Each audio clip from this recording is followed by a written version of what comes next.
Okay, good afternoon, ladies and gentlemen. It's a pleasure to welcome all of you to the Hudson Institute on this beautiful winter day here in Washington. We're here to discuss the role of standards and the standard processes in the competition to roll out 5G systems around the world. This is a subject of considerable economic, national security, and political significance. The 5G standards are important not only to the communications sector, but to emerging technologies such as artificial intelligence, the Internet of Things, and autonomous vehicles. The role of export controls in affecting our ability to participate in international standards-making processes is front and center to our discussion today. We have a distinguished group of speakers to cover each aspect of this issue, so I'm not going to dwell on it from the podium. We're going to start with a keynote address and then have a panel discussion followed by questions with the audience. And I think we have passed around a basket which has a form where you can write down your questions so that we can have an efficient Q&A session. So pass them over to Patrick or one of his colleagues when you have written down your questions. Finally, I want to thank Qualcomm Corporation for support in making this event possible. Our keynote speaker is Robert Strayer, the Deputy Assistant Secretary for Cyber and International Communications and Information Policy at the U.S. State Department. Rob's ideally suited to address the many issues involved in this discussion. He has led U.S. efforts to keep the U.S. influential in the International Telecommunication Union and has worked with dozens of U.S. allies to win better understanding of the many economic and political issues involved in the development and rollout of 5G systems around the world. Before coming to the State Department, he was General Counsel of the Senate Foreign Relations Committee, where he advised the chairman on questions related to cybersecurity and the digital economic policy. Earlier in his career, he worked on cybersecurity legislation as counsel and Republican Deputy Staff Director of the Senate Homeland Security and Government Affairs Committee. He practiced law, communications law at WilmerHale from 2002 to 2005, specializing in telecommunications. Rob received his JD from Vanderbilt, and we're honored to have him with us for this event.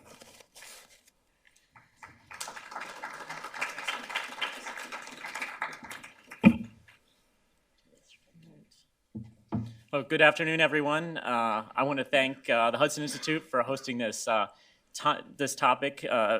discussion on this timely and topical subject. And Tom, thanks a lot for that introduction.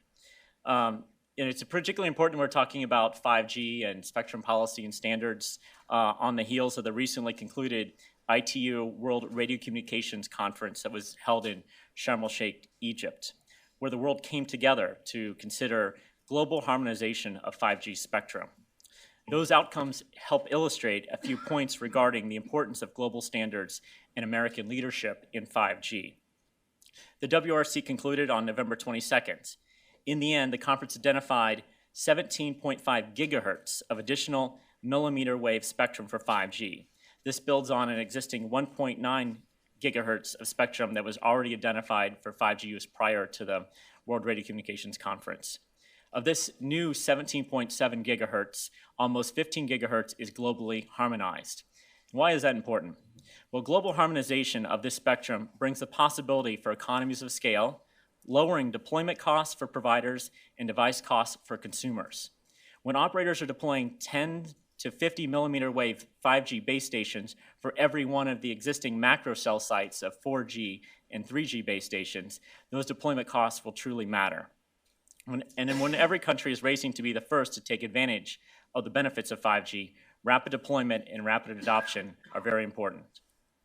These decisions help set the stage for an ecosystem of equipment and devices that can operate across various ranges of spectrum in these upper-level bands.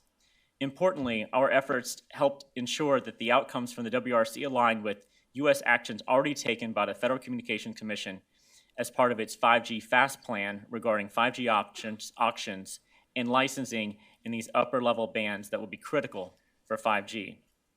Compare the spectrum identified at the WRC 19 compared to the spectrum identified in the FCC's 5G fast plan are nearly identical.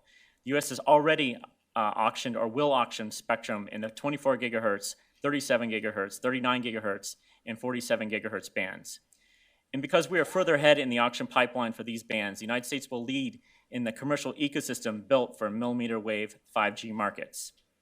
The upshot is that our engagement at the WRC has positioned the United States to be able to set the pace, not just for the equipment that will be developed, but the services and applications and business models that will ride on top of the very important 5G ecosystem.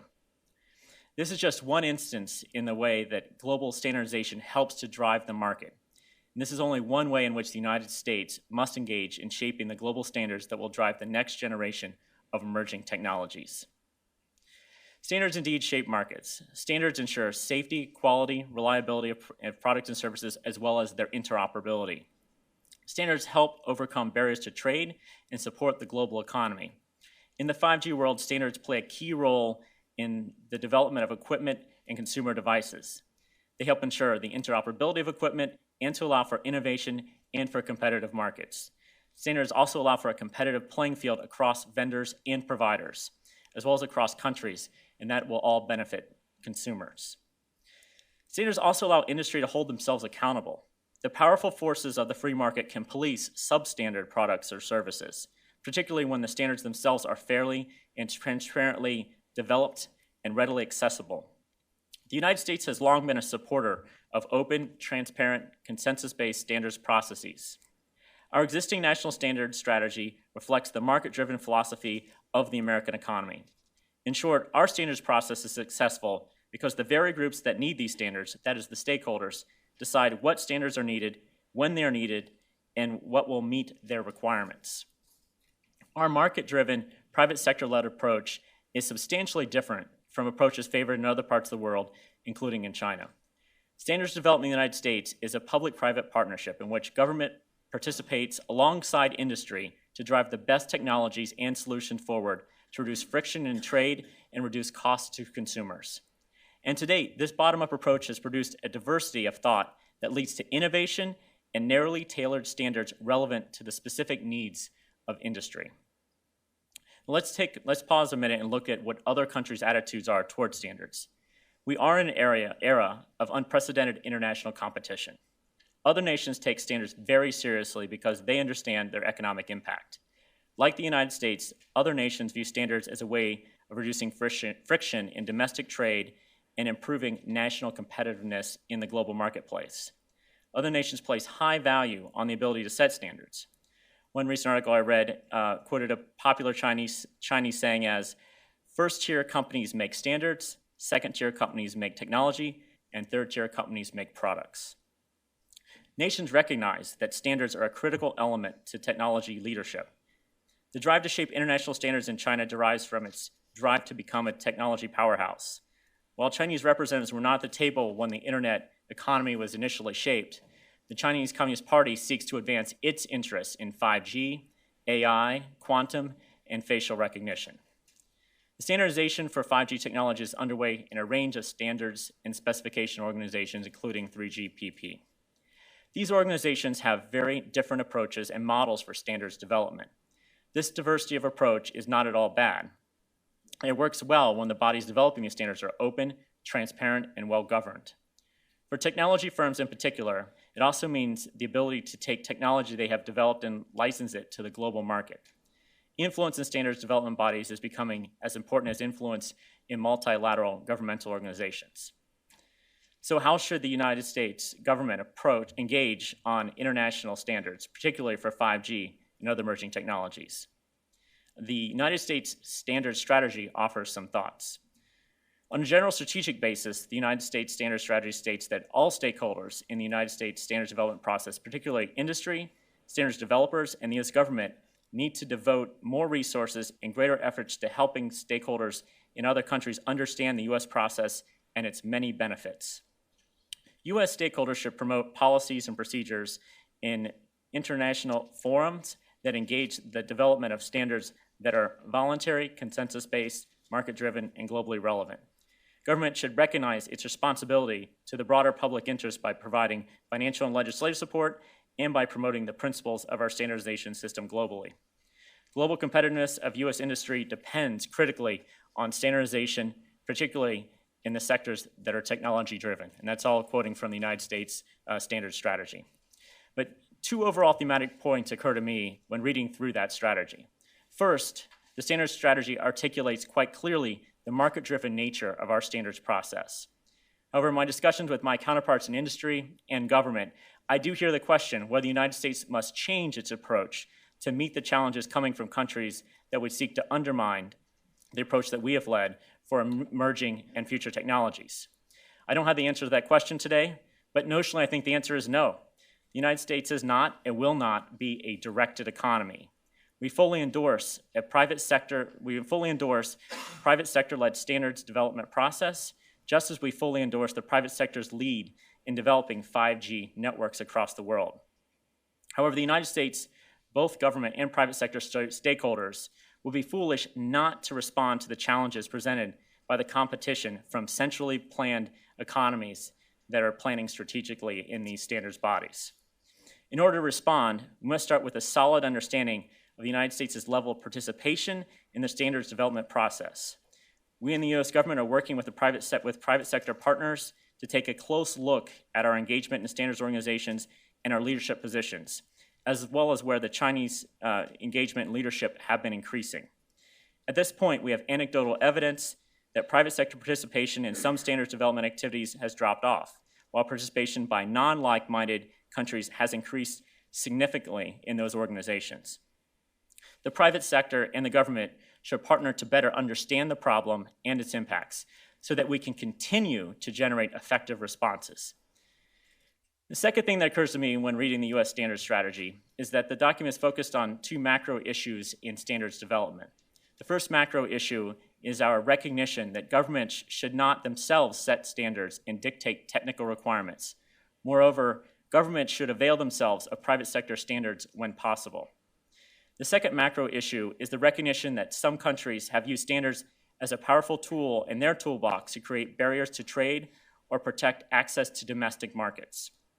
However, our current concerns are not just about the efforts of some nations to utilize standards to obstruct trade, but also as a tool to unfairly advantage their companies. As we develop our updated strategies and tactics to address this challenge, we need to clearly identify this new threat and provide a roadmap for mitigation. Our efforts to secure 5G leadership is a necessary collaboration between the government and the private sector. We really cannot do this without each other. In deployment, in securing the networks, and in standards development, 5G is an effort that will require all hands. As the world becomes increasingly interconnected, international cybersecurity and digital economy issues like 5G are becoming even more critical to national security, human rights, and economic prosperity. 5G certainly will be transformative. It will enable connections that will empower a vast array of new critical services, from autonomous vehicles to transportation systems, to automated telemedicine, to automated manufacturing. The massive amounts of data transmitted by the Internet of Things devices on 5G networks will also advance artificial intelligence. With so much of the future economy and national security potential relying on 5G networks, the stakes for safeguarding these critical networks could not be higher. I also want to be clear that standards alone are not the silver bullet to address fundamental questions of trust when it comes to the deployment of 5G technologies. You need to be able to trust the 5G equipment and software vendors such that they will not threaten your national security, privacy, intellectual property, or human rights. Trust cannot exist where telecom vendors are subject to an authoritarian government like the People's Republic of China that lacks an independent judiciary or rule of law that would prevent the misuse of data or disruption of critical infrastructure. This is why we're not only working to improve our engagement in standards development, but also sharing our concerns about the risks of untrusted vendors with our allies and partners around the world. While we often think of security and standards purely as technology issues, or even an economic or global competitiveness issue, some of the challenges that have been raised are national security and foreign policy issues. Given what is at stake in 5G, we must prevent any untrusted company, regardless of its national origin, from supplying technology for 5G networks. This is in part because the software on any network can be instantaneously updated, and there's no way to test or certify your way to assure yourself that there's not a compromise inserted into that software that's been updated. We will continue our bilateral and multilateral engagements to ensure that telecommunications, the internet, and all critical services that 5G will enable are secure and reliable. And we must take a more strategic approach in how we look across the board at our engagement in global standards organizations. Thank you for the opportunity to speak today, and I look forward to some questions.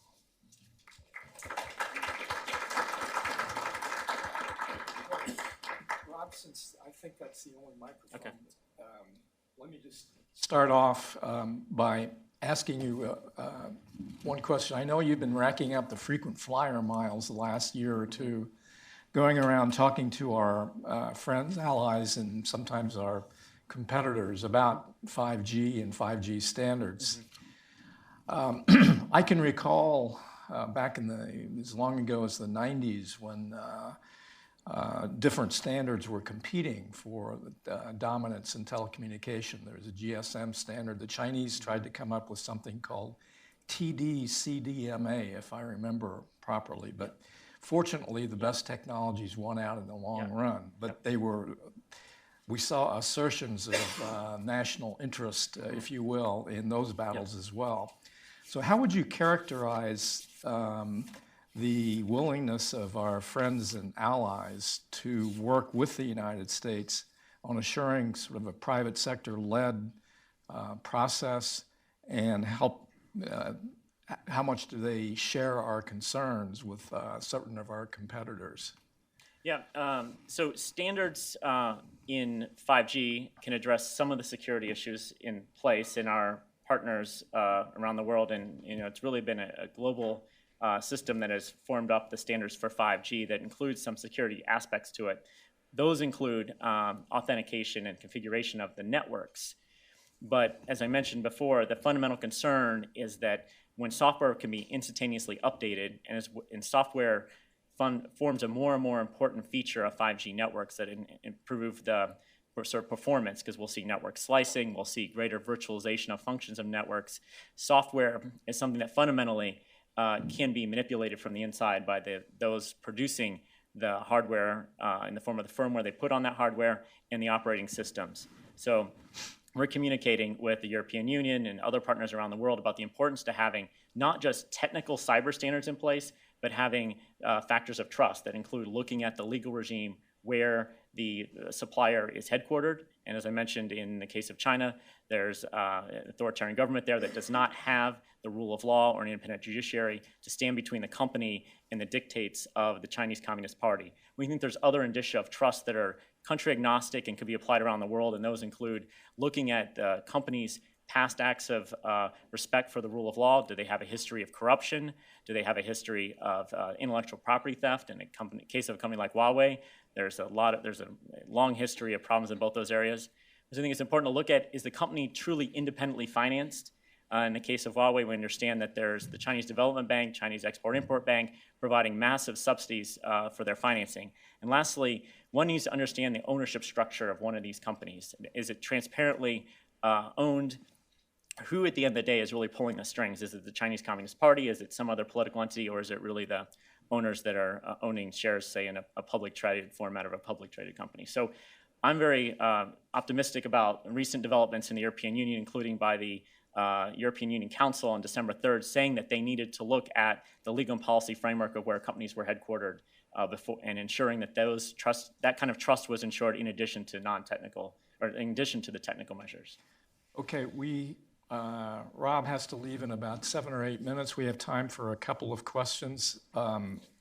If you have a question, let me know. But I would ask you to be very succinct, identify yourself, be very succinct, and ask a question. Don't make a statement. So the gentleman in the front row there. Hi, Rob. I'm Steve Traver, retired Navy. Just real quick, have you had a chance to look at the Phase 1 trade agreement to see if there's anything in there that helps us with this problem? I'm not the expert on the trade issues in our administration, so I'm not going to comment on it. Okay, well, the gentleman in the back. I just had a question based on what I see. Can you identify yourself? Yes, my name is Fernando Batista, and I actually had a startup in the 90s, and so I follow these issues, and I also went to Johns Hopkins SICE, so I have an interest in the big picture, which is where my question is leading. The way I see it, the playing field is set up. China is going to go one direction, and we're going to go the other. From the State Department's point of view, how do you see the sphere of influence changing in terms of developing aid and other places where China actually does have a lot of motives, and they're doing them more. They're actually implementing a lot of this in Africa. Yeah. Well, let me just start on the standards point. We want China to be part of the global standards development process, and we invite everyone to join and participate in that process.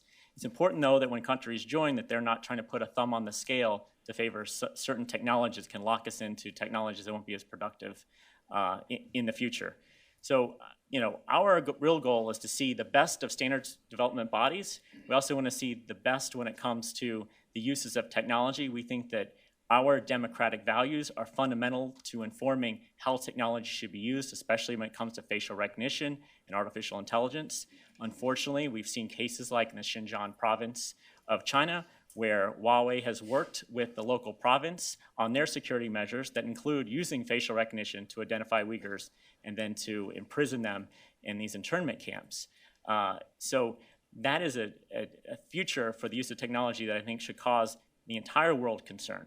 So our real point is we want to see the values lifted up for how technology should be used, and everyone should join that view about the appropriate use of technology and the importance of having the rule of law to vindicate individuals' rights as technology is deployed in ways that can become more and more invasive simply because of the amount of data that's available about us and the rapid nature of the ability of computing to occur on things like 5G networks in cloud-provided services. Other questions? Kent?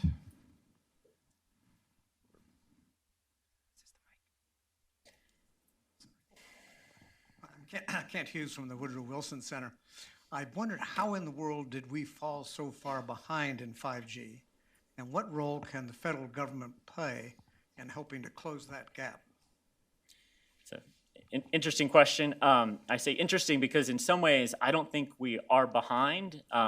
Huawei's put out a lot of PR effort to try to establish that they have a certain number of patents and they have a leading technology.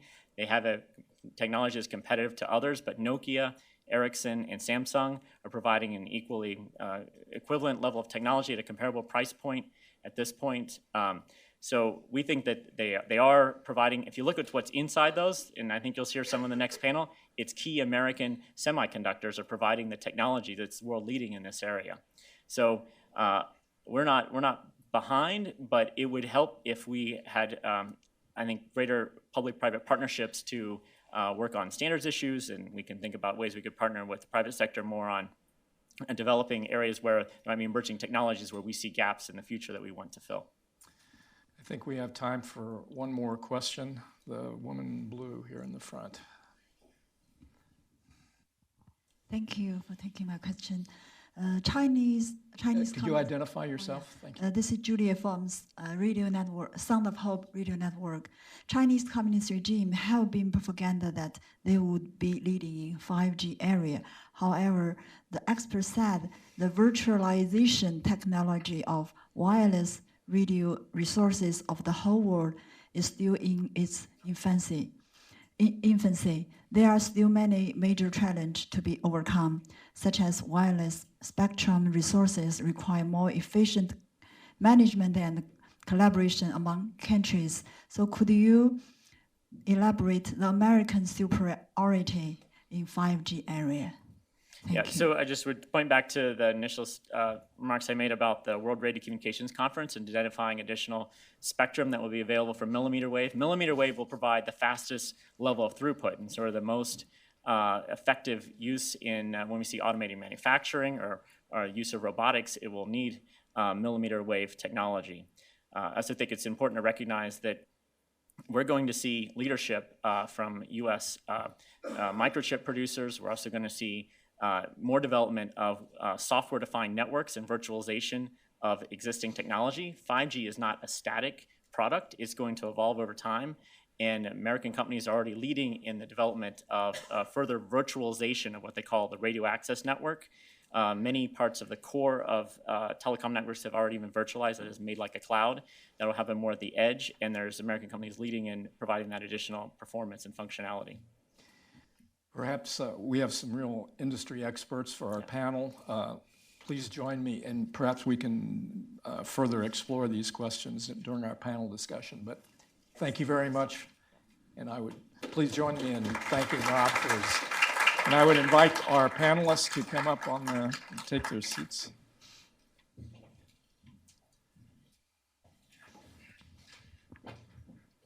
Sit anywhere. Yeah, why don't you? All right, now we get it. Okay, I'm going to introduce each of our 4 panelists. They will have 5 minutes or so to give some opening remarks, then we'll go to a discussion, and we will leave time for questions from the audience. I would ask you again, I think you've been given a piece of paper, and we will pass out a basket or something in a few minutes with your questions so that we can keep this discussion going succinctly. Our first speaker is Susan Armstrong, Senior Vice President of Engineering for Qualcomm. She's had an outstanding record as a telecommunications and internet pioneer and as a practitioner of bringing new technologies to market for Qualcomm, one of the leaders in telecommunications for over 30 years. She also worked early in her career on internet protocols for Xerox, I believe. Yeah. She's served as head of worldwide customer engineering for Qualcomm, which integrates and commercializes the company's products and phones and other wireless devices. Now she is with its government affairs group working to protect intellectual property, assure cybersecurity, and educational diversity for science and engineering and technology students. Susie, the floor is yours. So wireless communication systems are extremely complex systems, and they require years and years of upfront R&D. You don't just float into the standards and participate at a technical level without that investment in R&D, making those inventions that can be contributed as technical contributions to the standards. And you need that R&D that contributes to the standards that then creates the blueprint, if you will, for the commercial products that then you need to actually deploy a system. So Mr. Strayer was talking about the U.S. leadership in global standards for 5G, and in many ways that started for us at Qualcomm, that started years and years before, sometimes 5 to 10 years before a system is actually deployed. So you cannot underestimate the power of standards to both the economic and the national security of a global communication system. And in many ways, that standards leadership and involvement is an indicator of a country or a company's R&D efforts. Again, you don't just float into the standards and make contributions without putting in that upfront investment in R&D that creates those technical contributions. From both a national and a cybersecurity point of view, standards leadership is critical. Think of the standard as an architectural blueprint. The architects who design that blueprint understand that structure, that building, at a very fundamental level. Combined with the building developers, that is the product developers, the commercial product developers, you have expertise. If you lead in that standard and the R&D that creates that standard, you have expertise in the whole building or system, including its strengths and its weaknesses. So the standards, again, is an indicator of how much knowledge and how much expertise a company or a set of companies or a country has in that system. The other thing that is very important in standards, and Mr. Strayer touched upon it, is what we call governance in standards. You want to make sure that every country that can put in those that effort on the R&D that contributes to the standards participates in those global standards. But you also want to make sure that the standards, if you will, remain a technical meritocracy. And the 5G standards are created in a body, a technical body called 3GPP, and those standards are adopted by the nations, different nations' standards development organizations as the standard for that nation and for the international cooperation. So it's very important that, number one, those standards be open and transparent, that every company and country who wants to participate can, and that they make, rational technical contributions that are then discussed and in an open manner, and the best technology ends up winning. And there has been some challenges in that governance area in the past, and we can talk about that ongoing.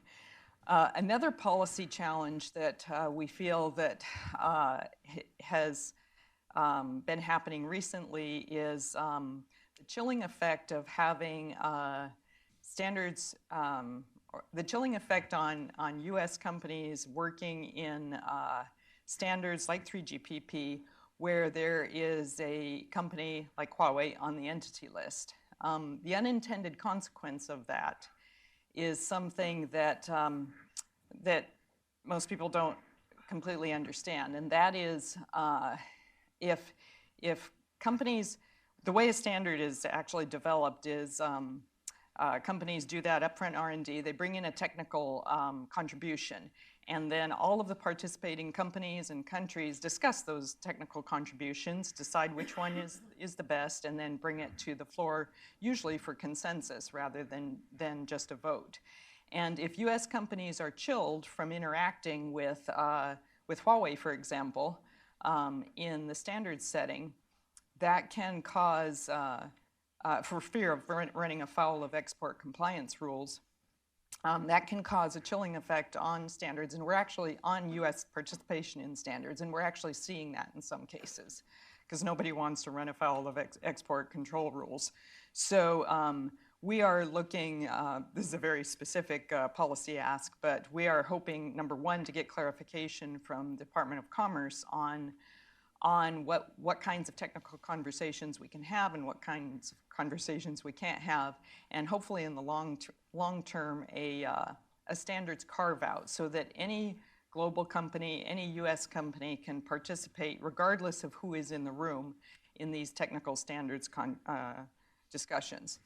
I think the last set of policies that I would like to mention is, again, standards are critical for national security, for a country's economic security, as Mr. Strayer said, and they arise, as I said before, from the R&D that you sink into those standards. And so making sure that US companies continue to have a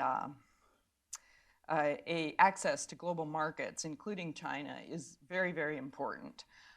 There was a question asked earlier over here about, or a comment that maybe China and the US were going to go different ways, and I don't think that's feasible either for the US or for China. You really want these marketplaces to be global, and you really want to make sure that money that comes in from having access to a global marketplace continues to fund US R&D.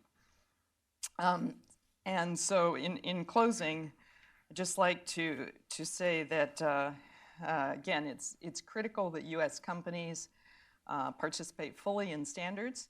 The standards are an indicator of that R&D that you sink in, and that understanding of the whole system, a very complex system, as the architectural blueprint of your products is really critical to making sure that you understand the security aspects and take full advantage of the economic aspects going forward.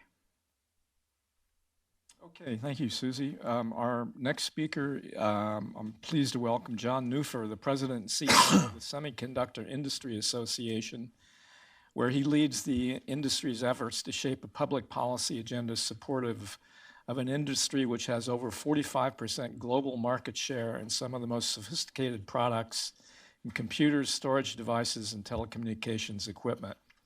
The next frontiers of artificial intelligence and the Internet of Things will expand the reach of the industry even further.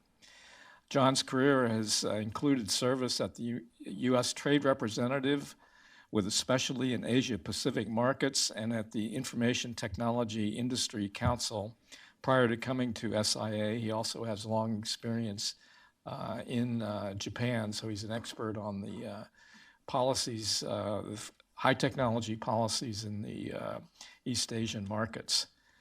John, thank you for being with us. Thanks, Tom, for that.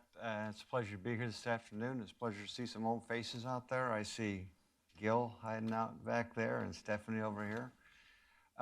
Let me just jump right into the export control piece of this, which Susie touched on, because it's very timely and it's a very important issue for us, the semiconductor industry, and it's very relevant to this whole standards setting question.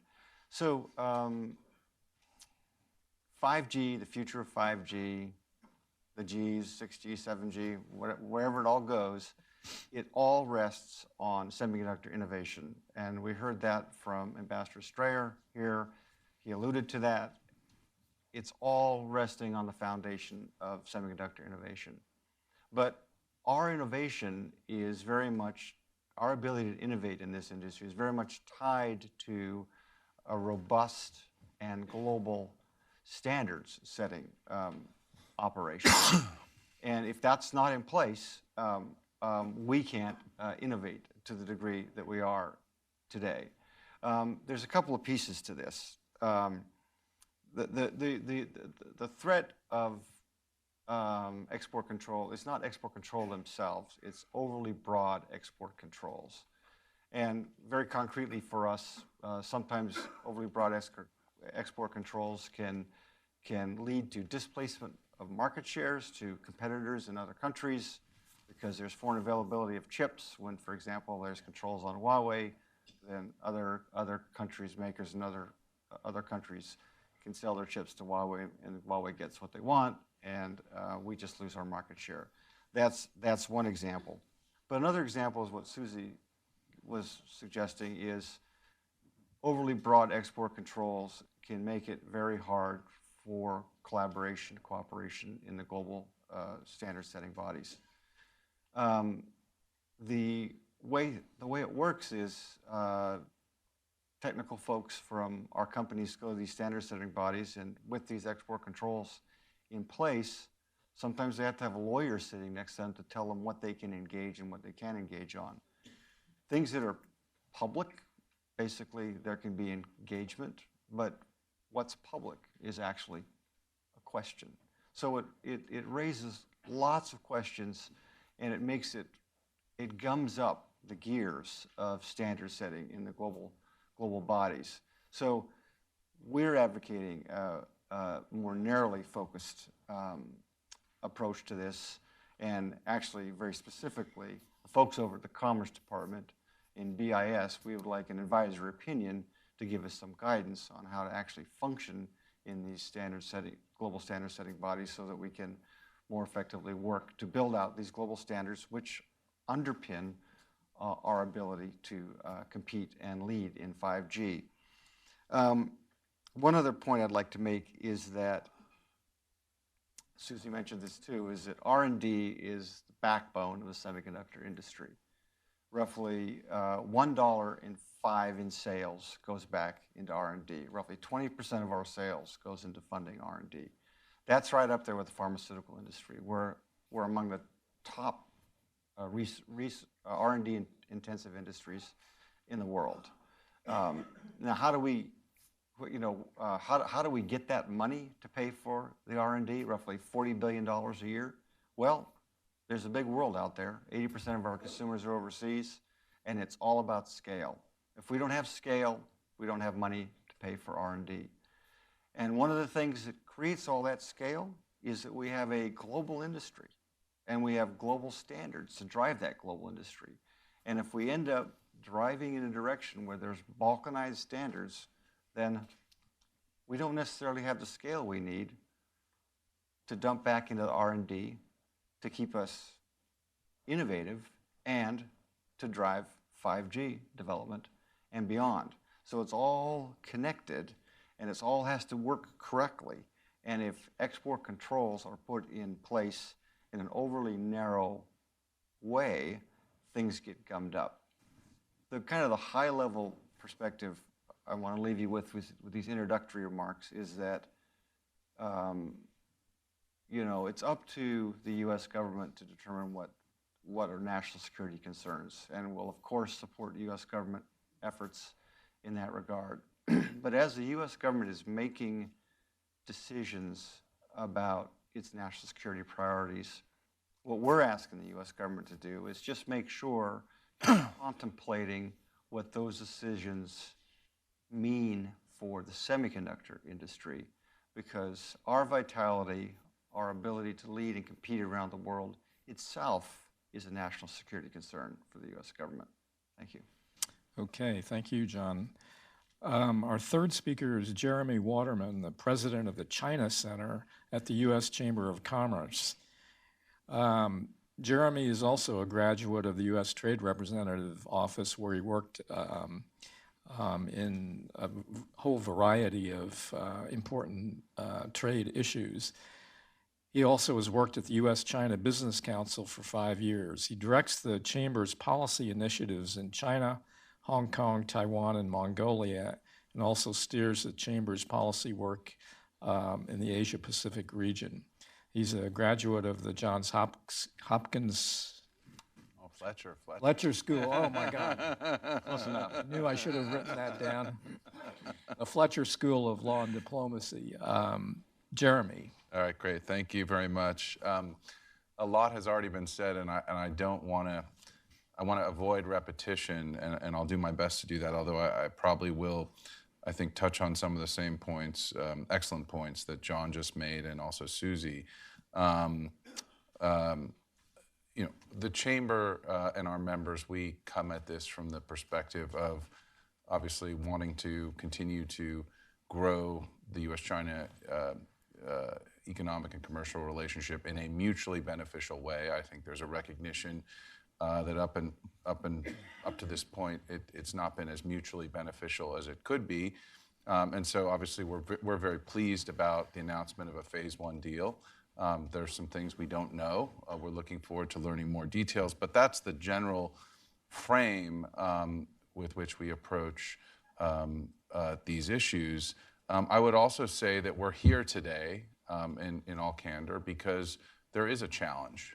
And that challenge in part stems, really there's two components to that challenge. There is a component of the challenge that is tied to China and some of the things that China is doing, sort of the uniqueness of the China model. There's also, I think, some things that we have not been doing as well as we could be here domestically. And that's really about the U.S. getting its own house in order. In terms of the China component, Deputy Assistant Secretary Strayer, I think, alluded to a number of those issues. And I think speaking for the Chamber, we would not disagree with a number of those concerns. I think to China's credit, China has prioritized industries like 5G as well as others. And we can see that. We can see how China has prioritized a leadership role in emerging technology, in foundational technology, through policies like Made in China 2025 and many others. It's also, I think, fairly clear, and we've written a fair amount about this at the Chamber, that China has moved in certain areas to deny market access and to preserve the Chinese or lock up the Chinese market for domestic Chinese competitors in a range of areas.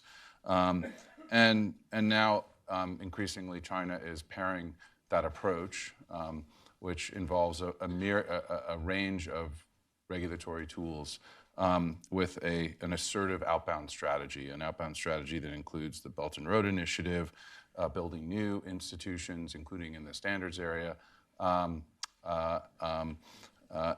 supporting those efforts with significant financial and other resources.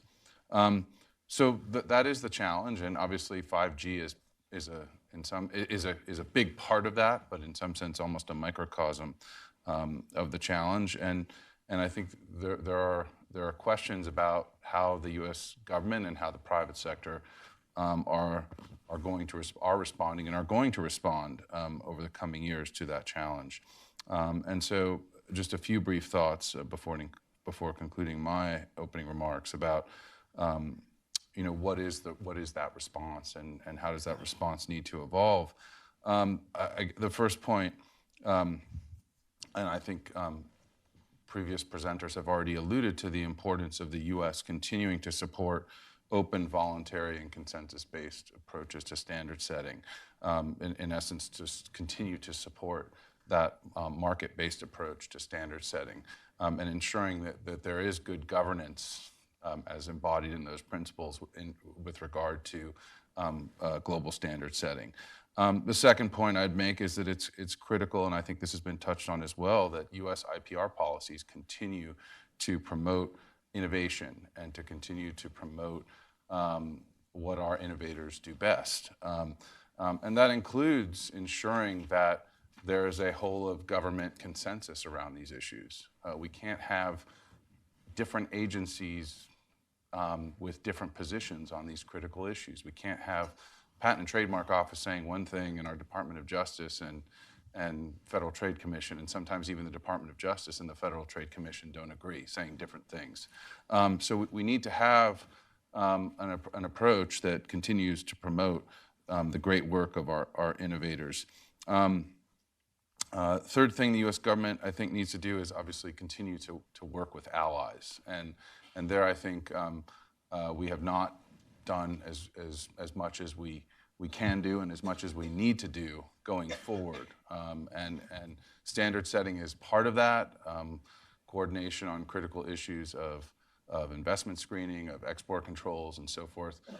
We need to do much more work with our allies, incentivizing them to work with us as opposed to driving them away. Another area that more needs to be done is in the trade space. And I think that's why not only the Chamber, but if you look at the position papers of the National Association of Manufacturers, the Business Roundtable, we all emphasized in our statements to the administration the priority we attach to many of the issues that have been now been reserved to phase 2 in the trade negotiations. The issues related to level playing field, and in particular standard setting, antitrust, the range of issues around data and cyber, how China is using its patent system, and Deputy Assistant Secretary Estrella alluded to some of the challenges around the absence of rule of law. Those are issues that cut directly into this issue that we're talking about today in terms of standard setting, and it will be very important as much as we recognize the importance of phase 1 and welcome the announcement of a phase 1 deal. It will be important that the two governments not spend too much time in congratulating themselves on phase 1 and move to that phase 2 negotiation as soon as possible, because those are really important issues to the business community and again to the kinds of issues that we're talking, the issue that we're talking about today. And the last point I'll just make, and again, it's really the point that John made, is we need to avoid unforced errors when it comes to issues like export controls. And it's not to say that we don't support, we very much do support national security, and there are good reasons at times to use U.S. export controls, but they have to be appropriately calibrated. They have to appropriately balance national security with commercial opportunity. And we see that not just in this issue of standard setting and around Huawei's addition to the entity list, but we see it also in the ICT supply chain order and the breadth of that, the implementing regulation, where the Commerce Department is now soliciting input on that order. We see it in some other discussions that are ongoing around the issue of de minimis and the foreign product rule. It's really important that these issues get appropriately calibrated so we aren't inflicting self-harm. We need, as John said so articulately, our companies need access to the global marketplace. That scale that our companies obtain goes to R&D, and that goes directly back into our own national security. So I will leave it there. Okay, thank you, Jeremy. Finally, I'm very happy to welcome my colleague Harold Scott-Roth, a senior fellow at Hudson and director of our Center for the Economics of the Internet. I first got to know Harold when he served as chief economist at the House Committee on Energy and Commerce. He was one of the architects of the landmark 1996 Telecommunications Act. He later served as commissioner of the Federal Communications Commission. Harold took his PhD in economics at Stanford, and I think I've got that one right. Yeah. And he's an expert on competition law as well as the economics of the communication sector. Harold, the floor is yours. Tom, thank you for that very gracious introduction. I'm going to talk about essentially the economics of standards development organizations. Some people call them standards setting. I prefer standards development. It's standards get developed not at one point in time, but over a long period of time. These are not abstract concepts. If you go down to Pennsylvania Avenue and instead of looking to the left, you look to the right because you're used to cars driving on the left, you might get run over by a car. So the standards are really very important, and they're not necessarily new. Naval standards about which way ships would go across each other or in a report, those go back millennia. But standards developments have become much more important in the past century. The first one in the radio space was a radio conference in Berlin, I believe it was in 1906. There were actually several dozen countries from around the world that went to this conference to develop standards for the allocation of spectrum. It was the first radio conference. Standards development organizations exist both at the national level, at the international level. Historically, they were engineers meeting to develop technical standards. Just engineers, just to develop technical standards. It was not, there really weren't a lot of political overtones. There really wasn't even necessarily a lot of identification of the engineers by country. They were just the brightest people who got together to work on developing new standards. And they weren't just the developers, they were also the implementers. You can divide the technology world into the developers, the ones who are actually developing the technology, and the implementers, the ones who license the technology to create products that they then sell to consumers and businesses. And the U.S. historically has had a lot of representation both by the developers and a lot of representation by the implementers. And the U.S. was very strong because technology is very closely related to intellectual property rights, and the U.S. historically has had very strong intellectual property rights.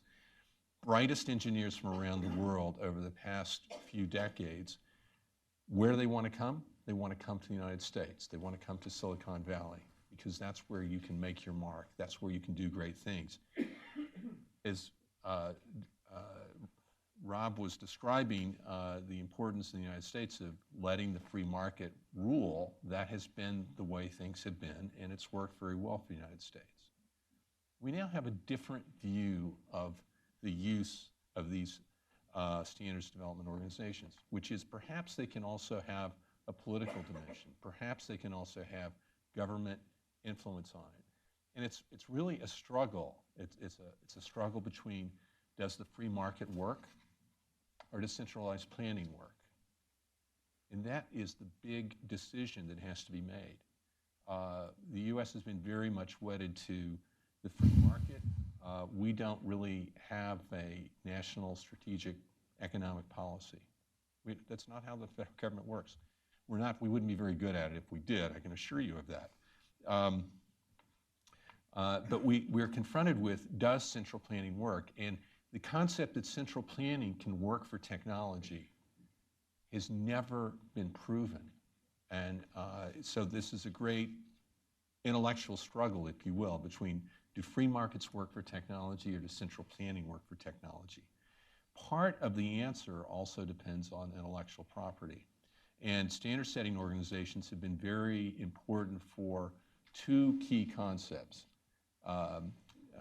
Standards essential patents and the fair, reasonable, and non-discriminatory terms associated with standard essential patents.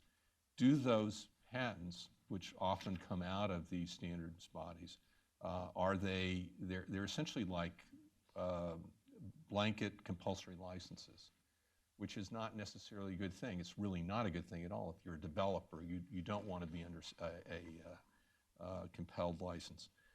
But if in the days when it was just engineers getting together, they would figure this out. They figured it out actually in a very efficient, reasonable way. When governments get involved in these bodies, you can use these for very strategic purposes to impose costs on competitors in a non-competitive way, and also to benefit your national champion, if you will. An interesting development in this is in the antitrust law.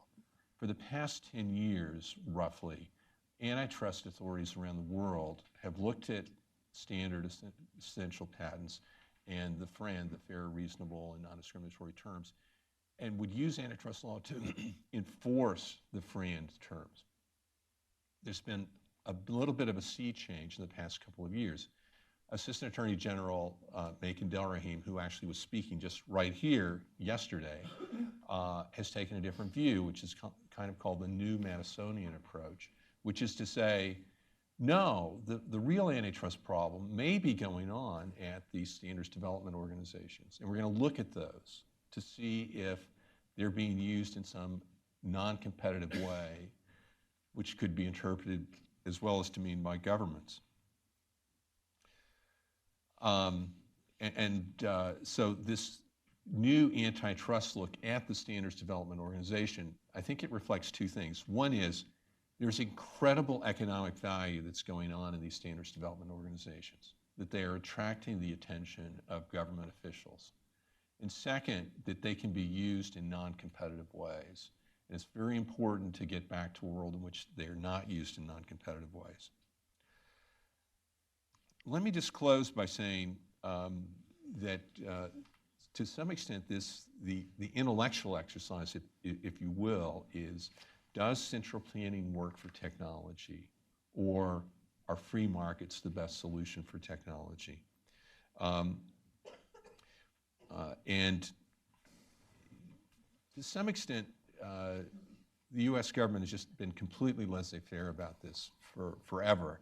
And there's sometimes when we need to be sure we're not just tripping over ourselves. I think Jeremy made a good point about coordination among different government agencies to be sure they're not saying different things. So here we have the Assistant Attorney General for Antitrust saying, I need to look at these standard development organizations, be sure they're not engaged in anti-competitive things. And we have another agency of government, the Department of Commerce, that unwittingly may be precluding American companies from going to participate in these very important standards development organizations. And I think Jeremy's exactly right. We need to have much greater coordination among the government agencies, not to create some sort of centralized planning. We're completely incapable of that, but we need to be sure we're not shooting ourselves in the foot by accident every time any agency does anything. Okay, thank you, Harold, and thanks to all of our panelists for sticking to the 5 to 7 minute rule. So let me remind you to get your questions into one of our colleagues. I've got a few questions to start with.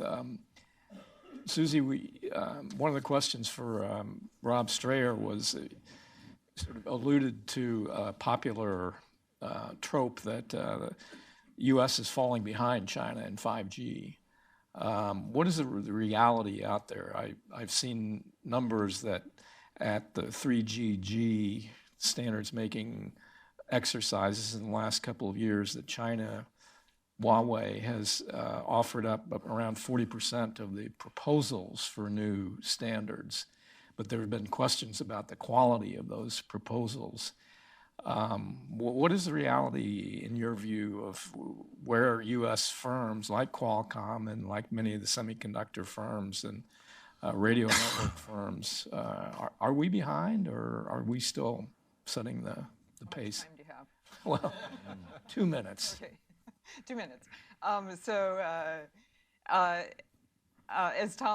As Tom mentioned, and Mr. Strayer also mentioned, there's been a number of articles about who's leading in 5G, looking at where, for example, where networks are being deployed first, looking at the number of patents that are held, looking at the number of contributions that are made. It's important to note that patent contributions can be anything from editorial, crossing the T and dotting the I, to a significant technical contribution. Even those technical contributions are of different, it's a very complex system, so they're all on different aspects of the system. Some are important and small, some of them are important and large. So, patent counting and contribution counting is absolutely not the right way to look at, nor is deployment time the right way to look at standards leadership. So the way to look at standards leadership is to look at the value of the technical contributions that are made in a standards organization, and that's also, an indicator of who's putting in that R&D. If you look at 5G, if you look at 3GPP and the 5G standard, the main companies that are contributing at that foundational technology level, the inventions at that level that supports, the chipsets and the base stations and the phones that are built off of them, it's Qualcomm, it's Huawei, it's ZTE, Samsung, and NEC, and Ericsson, and to some extent Nokia. And all of those companies have, or most of those companies have a presence in some of the commercial products that are built, some or all of the commercial products that are built on top of those foundational technologies. So again, I think you have to look at who is contributing and getting accepted, the technical contributions, and who is driving what we call at Qualcomm the systems work. We at Qualcomm, we've had a major position in every G since 2G, 3G, 4G, 5G, as the innovator of that technology, the contributor to standards, and then putting out, we used to make base stations and phones as well, putting out the chipsets that go into primarily the mobile side devices. So you can't look at patent counting. You can't look at necessarily the time of deployment. You really have to look at the value of those technical contributions and who is working with these companies and countries worldwide to roll out that technology, and who understands that blueprint, if you will. Specific to Huawei is very competent, and they make a lot of editorial contributions and are quite happy to count those in the press, as well as technical contributions to these standards. Just very quickly, just a very short note, just to put things into context. I used to work some standards issues years ago, 10 years ago, in a previous job, and we were constantly beseeching the Chinese, please don't develop your own unique standards. Please join the global standards bodies. And I guess you got to be careful what you hope for, because now they're kind of swamping the system, and that's causing some heartburn. Do you have other examples, apart from 5G, where the Chinese are, you used the term swamping the system, But one of our colleagues here at Hudson, Arthur Herman, is involved in quantum computing, and we're at an early stage of starting to set standards for that. He was with a couple of private sector representatives in Switzerland recently for some standards meeting related to quantum technologies. And there were dozens and dozens and dozens of Chinese representing both government agencies and companies, and they all voted in unison. And there were like 3 Americans Remarkable. in the room. How widespread is that? I mean, have you seen it in other technologies? I'm not close enough to it, but I will guarantee you, whatever technologies have been identified as priorities, there's global standard setting going on those technologies. There's very heavy Chinese participation. You can be sure of that. And you know, you want Chinese participation. Exactly. It's supposed to be a meritocracy, and it benefits from all these companies who do this R&D to contribute. What it doesn't benefit from is if it's swamped, or if there's a block voting, or if there's a thumb on the scale. And I think that's some of the issues. Those are the issues that we have to make sure that we have the good governance in these standards meetings. And in 3GPP, I'm not sure about the quantum standards.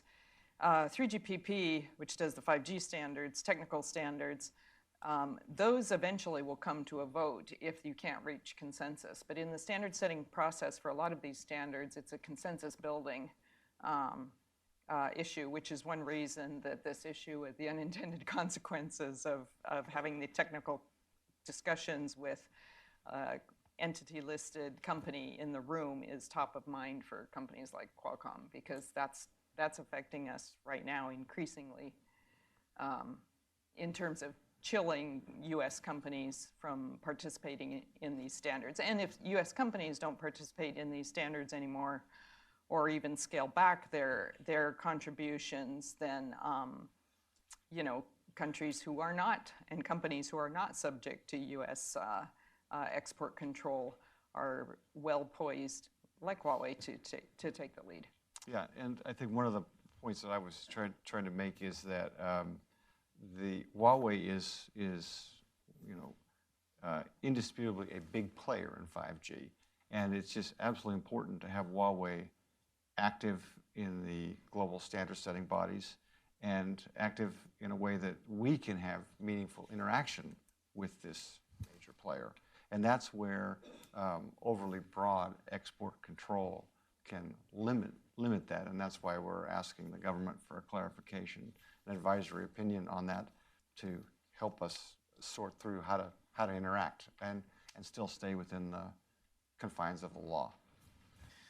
Okay, Jeremy, you raised the question of trade policy, saying the United States should be more active in using trade tools to fight back against some of the practices we've been talking about in standards making. And there is a section of the WTO, technical barriers to trade, which calls for non-discrimination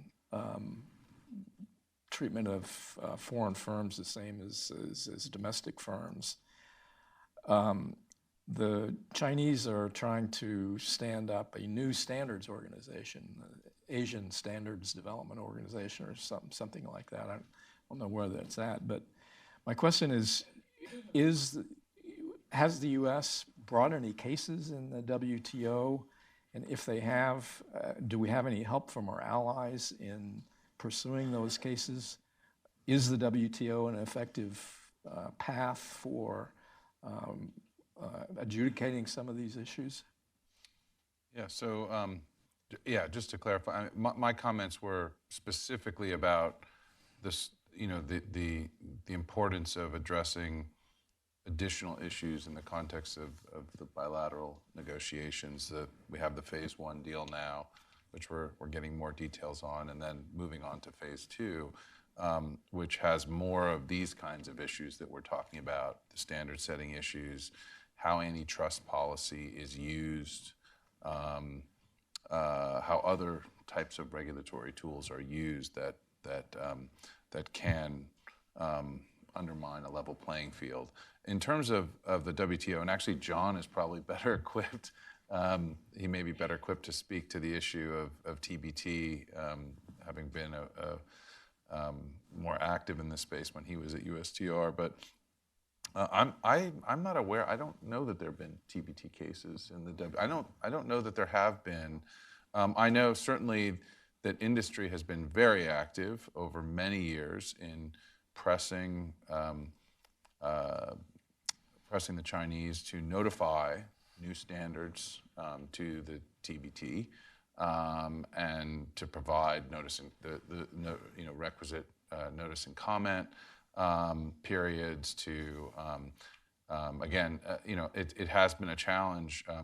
China is now so prolific with standards. I mean, there are hundreds upon hundreds, for example, just of TC 260 standards, many of which read upon trade and should be notified. It's not clear to me that they're all being notified. And then the question is and I should add, of course, the WTO does have a potential out. This is the national security exemption of the WTO, and many of these standards are coming under the banner of the cybersecurity law, right? Where I don't think China has ever taken a national security exemption, but that is a challenge. I think we all know there have been issues with regard to the ability of the WTO to mete out deterrent remedies, right, as well as the time frame for dispute settlement, right, and all those issues. Obviously, companies that may be involved in working with the U.S. government also have to endure retaliation, right, which has long been an issue. So there are a variety of challenges. I mean, we continue to strongly support the WTO, but it's not clear that the WTO is the best avenue for addressing these kinds of issues that we're talking about today. Okay. Finally, Harold, as an economist, want to get your opinion on this. There have been lots of studies which claim that 5G will enable $20 trillion worth of value-added growth in the years coming ahead. And also a sub-assertion was that whoever is the first mover who is able to get their technologies adopted as global standards will be able to dominate other fields for applications derived from the new technologies. And they use the example of 4G, where the U.S. clearly was the leader, and we also became the leader in derivative technology. They're not really derivative, but applications that took advantage of the increased speeds and latency and the like.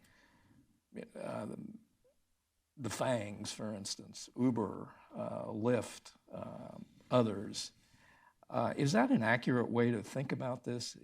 Was it true for 4G that U.S. leadership and some of these other internet technologies really was affected by dominance in the 4G standards? I don't think it's quite as simple as that. Certainly, the vast majority of the value added, the vast majority of the market value on the internet is not on the hardware side. It's not on the network side. I'm sure our friends at Qualcomm wish it were, but it really is much more on the application side. And the U.S. has been dominant on the application side, I think for reasons that go beyond just where American companies were in developing the 4G standard. And so I'm not sure of the linkage there. but I think the broader question you're asking really is, are there first mover advantages? And there probably are some. I think the concerns I'd have are, frankly, in part,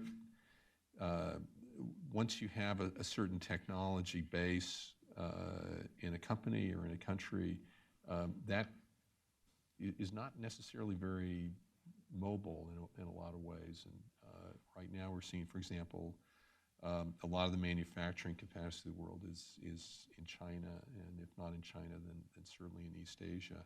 The United States is, in many types of manufacturing, is no longer an active manufacturing country. So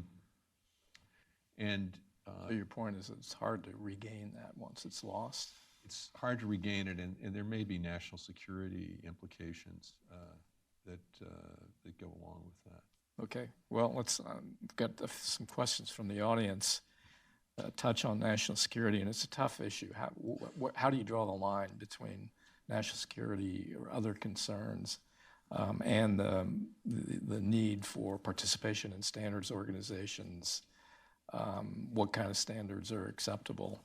So the question is, what are the circumstances in which the U.S. government should forcefully intervene, and in parentheses, by regulation or law with standard setting? National security, public safety, children's safety, law enforcement, or U.S. economic growth potential. So what are the valid reasons for invoking, active government intervention in standards making? Are we talking about in the domestic market or in the context of clearly voluntary standard setting development in an international standard? So what are the valid reasons for invoking export controls in emerging technologies? Well, that's a different question from standard setting. I mean, there's an export control issue about what technology is being shared, and then there's a question about, in the context of a standard setting where a company like Qualcomm is working with other partners to develop a voluntary consensus-based standard. Should Qualcomm be prohibited from dealing with other parties that may, for example, in the case of Huawei, be on an entity list? And I think you've heard, at least from three of us up here, that we think that's a counterproductive approach. The broader question about where do you draw the line on export controls is probably beyond the scope of this program. Can I weigh Yeah, go for it. in there? If you look at the 5G and 3GPP standards, all those areas you mentioned, very important areas, children's safety, et cetera, it's very hard to draw a line between, some of the technical contributions made by U.S. companies or Chinese companies in that level of technology. So the Uyghur bill, for example, is out there for comments. Let folks know what that is a little bit. It's a bill, I'm sorry, this is an engineer telling you about a bill in Congress, so bear with me, or correct me. It's a bill out of a proposed piece of legislation out of Congress to codify, if you will, the companies on the entity list that were put there because of the human rights violations for the Uyghurs. And if you look at, did I do okay? If you look at the text of the bill and the technologies that they're trying to regulate, some of those technologies are very broad use technology where a broad reading of the bill could actually capture every cell phone in the market. For example, position location or facial recognition, image recognition. And so I think that's one of the unintended consequences. And also those technologies are used for very proactive and very positive actions as well, for surveillance, for terrorism, et cetera. So I think getting back to the topic of this conversation, the unintended consequences of some of these well-meaning, we all support human rights and national security, but the unintended consequences of some of these well-meaning pieces of legislation or moves by the government really are troubling, and I think these things have to be looked at very, very carefully. Okay, we have a couple of questions. Basically, go to the larger question of what is the United States government not doing well enough to be supportive of the private sector-led standards-making operations?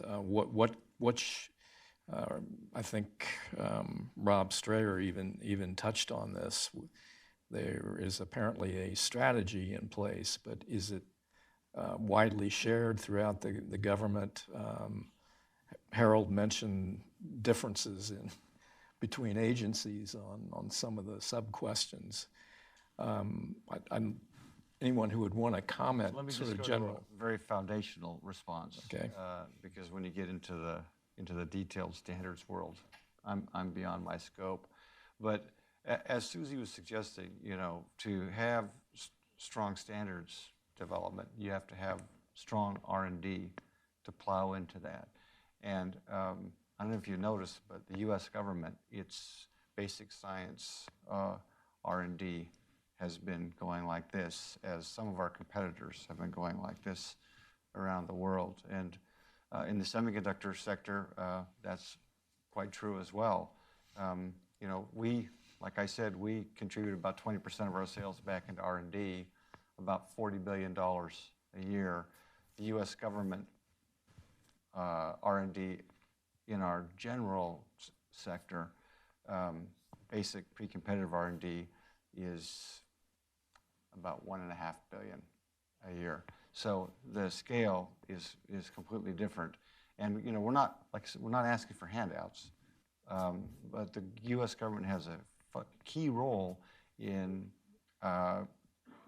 facilitating very basic R&D in ways that it's difficult for companies to do because companies are competing against each other, and sometimes they just can't collaborate on R&D. So the very basic pre-competitive R&D, the U.S. government should be doing more, and that would actually help drive our standards development ability. Well, some have commented that the National Science Foundation, for instance, if you look at the trends over the last really 30 or 40 years, it's been a steady increase in the amount of NSF funds going to the healthcare sciences as opposed to the physical sciences and engineering. Should we rebalance that ratio more in favor of the physical sciences and engineering, technology-related stuff? Just more money for physical sciences. Yeah. But also there's the workforce side of this. We got to have smart engineers sitting in these standard-setting bodies, and if you look at STEM education, it's not enough federal support for STEM, and our immigration policies are odd, to be generous. We do a great job of educating talent from around the world, and we also do a great job of chasing that talent away once they get this fantastic education in the U.S. So, that is a problem for us. That if we're going to develop if we're going to lead the standards development around the world, we've got to have smart people in those rooms. Okay, Jeremy, did you want to comment on sort of The only comment, government coordination? The only comment I'd add, I think to some degree what is missing is a sort of 360-degree view that sort of brings all of these streams together. I think there are, we want to continue to find ways to sell to China, to invest into China. We want to continue to grow the relationship in a mutually beneficial manner, but but there are questions about where the relationship is headed. And putting aside U.S. government policy for a minute, I mean, I think we've seen a series of initiatives over many years in China, going back even prior to indigenous innovation, that raise questions about, and it's not just for us. I think we've heard it from Europeans, we've heard it from Japanese. I think the position papers of the foreign chambers of commerce in Beijing have all been fairly clear about concerns about market access and the ability to compete long-term in the market. I mean, it was, I think, Jeff Immelt, the CEO of GE back in 2010, who raised the question off mic, which then appeared in the press about, what is our future here and can we win?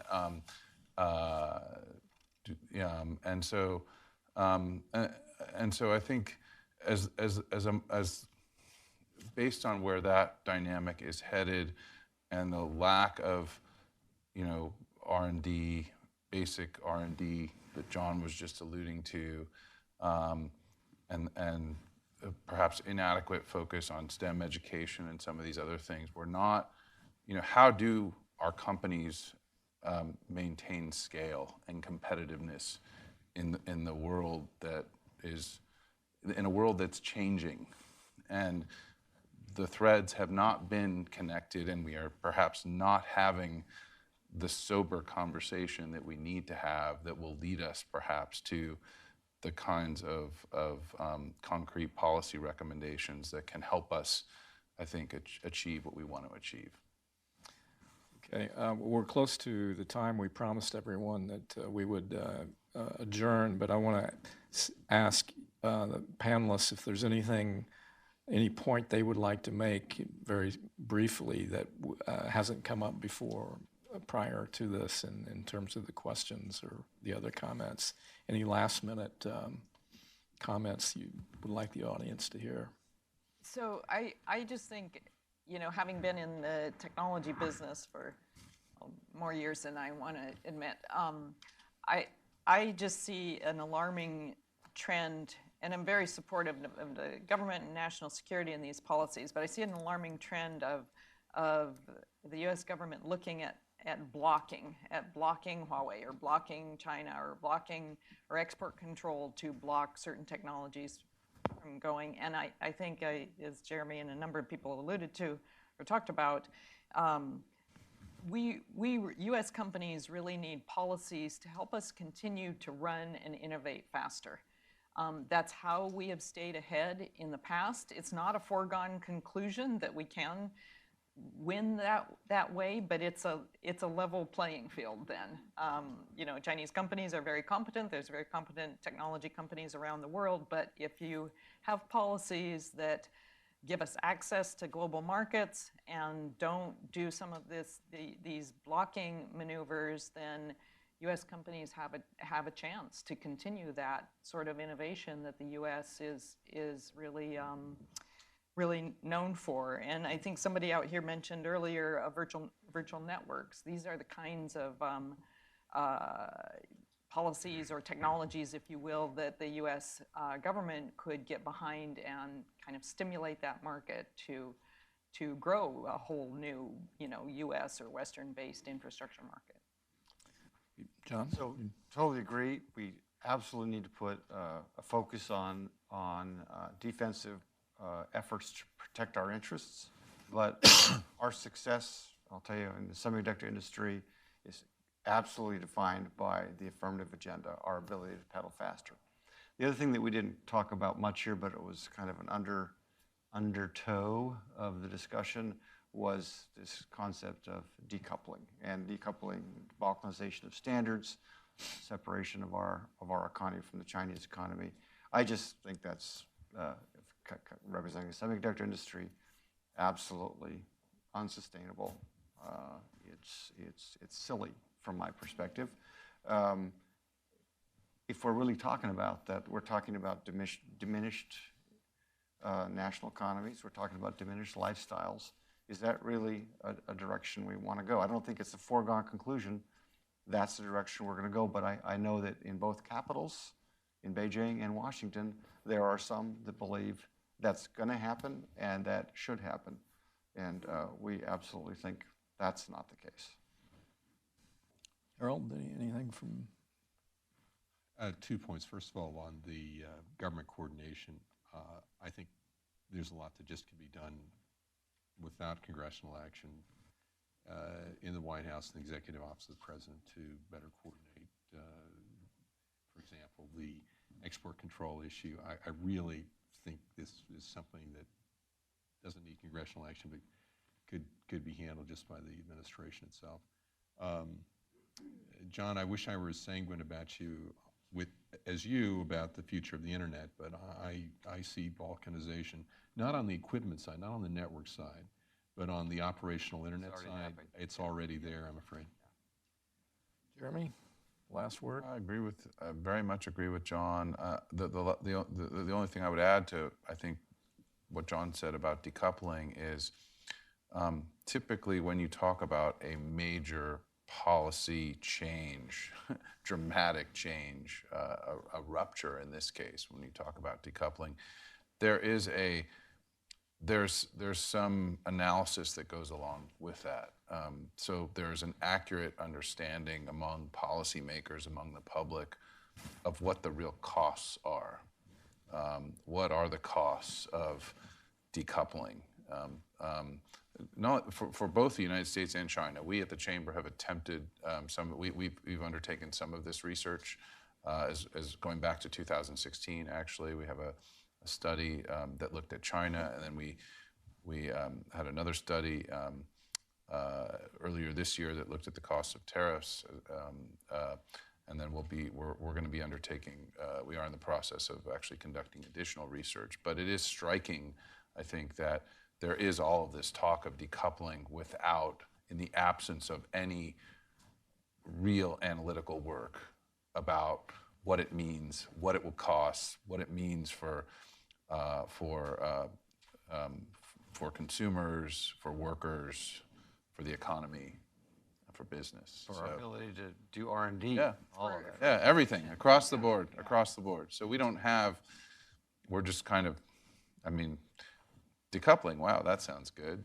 That's not the way we should be making, and it's not the way they should be making policy in China either. Okay, well, this has been a robust discussion. Please join me in thanking our panelists for some thoughtful interventions. Thank you. Yeah, it was, Thanks, John. Thank you. Appreciate it. yeah.